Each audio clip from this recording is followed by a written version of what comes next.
सुंदरवन जंगल में कालू कौवा अपनी एक बेटी और अपनी पत्नी टुनटुनी चिड़िया के साथ रहता था।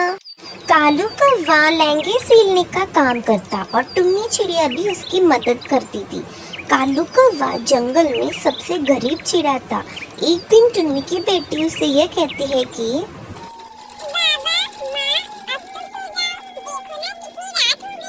बस बेटी, 2 लहंगे और बना लो, कल ग्राहक को तैयार करके देने हैं। लो जी, ये वाला मैंने काट दिया है, अब आप सिलाई लगा दो।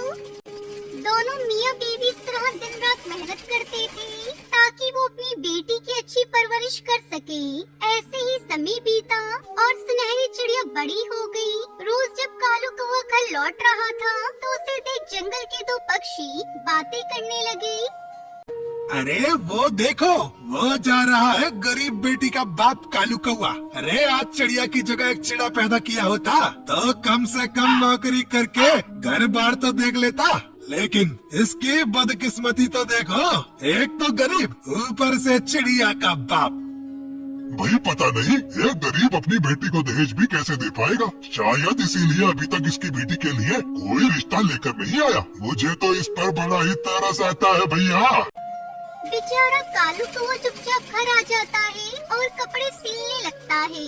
तभी टुनटुनी चिड़िया उसके पास आकर कहती है, क्या हुआ जी, आज कड़ी धूप से आते ही काम पर लग गए और आपने खाना भी नहीं खाया, सब ठीक तो है ना? टुनटुनी, अपनी सुनहरी अब जवान हो गई है। गाँव में उसकी उम्र की सब चिड़ियाओं की शादी हो गई, लेकिन अपनी बेटी अभी तक कुंवारी है। दिन रात आंखें फोड़ फोड़ कर कपड़े सील कर भी हम इतने पैसे नहीं कमा पा रहे हैं कि उसकी शादी कर सकें। हमारी तो 2 वक्त की रोटी का गुजारा ठीक से नहीं हो पाता है, तो इसकी शादी कैसे करेंगे? आप परेशान ना हो, सब कुछ ठीक हो जाएगा। आप बस ऊपर वाले पर भरोसा रखो। बाबा, माँ, थोड़ी सी चावल बची थी, मैंने उसमें नमक हल्दी मिलाकर पका दिया है। चलो हम तीनों उसमें से थोड़ा थोड़ा खा लेते हैं। सुनहरी चिड़िया के आते ही कालू कौवा टुनटुनी भी अपने आंसू पोंछ लेते हैं। सुनहरी चिड़िया कटोरा लाती है जिसमें थोड़े से चावल होते हैं, जिन्हें देखकर कालू कौवा सोचता है, ऊपर वाले, इतने से चावल, इससे तो किसी का पेट नहीं भरेगा। अरे वो बेटा, मेरा पेट आज भरा है, मुझे भूख नहीं है। ऐसा करो, तुम दोनों खा लो। हैं? दोनों माँ बेटी समझ जाती हैं कि थोड़ी सी चावल देखकर कालू ने खाने से इनकार कर दिया। तभी उनके दरवाजे पर एक बूढ़ी कबूतरी आती है जिसकी हालत बहुत खराब होती है। मेरी मदद करो, कोई इस गरीब को खाना खिला दो। कालू को उस बूढ़ी कबूतरी को अपने घोंसले में लाकर फिर उसे पानी पीने को देता है। अरे अम्मा, इतनी बारिश में आप जंगल में क्यों घूम रही हो? बेटा, यूँ समझ लो, पेट की भूख मुझे रोक ना सकी। मैं इस बारिश में भोजन की तलाश में दर दर भटक रही हूँ। कालू कौवे की बेटी भी बड़े ही अच्छे स्वभाव की होती है। वो चावल का कटोरा बूढ़ी अम्मा को खाने को दे देती है।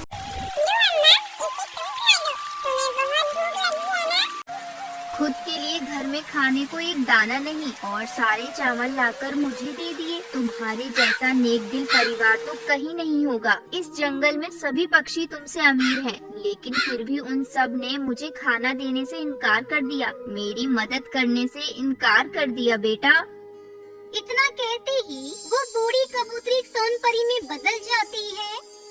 सोनपरी?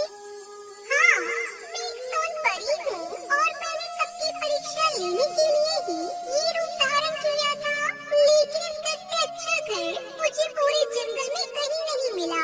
अब मैं तुम्हें वरदान देती हूँ कि तुम जब भी किसी चीज को पुकार कर मेरा नाम लोगी तो वो सोने में बदल जाएगी। कालू कौवा, जो लहंगा तुमने अपनी बेटी सुनहरी की शादी के लिए बनाकर रखा है, जरा उसे छूकर मेरा नाम लो।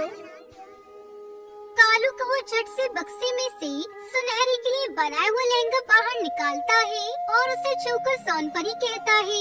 पल भर में ही वो लहंगा सोने में बदल जाता है। ये करिश्मा देखकर वो हैरान रह जाते हैं। तुम्हारा बहुत बहुत शुक्रिया सोनपरी, ये तो सचमुच कमाल हो गया। हाँ सोनपरी, हमारी सारी परेशानियाँ खत्म हो गयी। आपने मेरे माँ बाप को सब कुछ दे दिया। आप सचमुच बहुत अच्छी हो सोनपरी। तुम सब खुश रहो, तुम्हें अब कभी किसी चीज की कमी नहीं होगी। इतना कहकर वो सोन परी वहाँ से अदृश्य हो जाती है। अब कालू को वो सोन परी का नाम लेकर पत्थर भी छूता तो वो भी सोना बन जाता, जिन्हें वो सुनार पर ले जाकर बेचा करती थी, जिससे उसे बहुत पैसे मिलते हैं।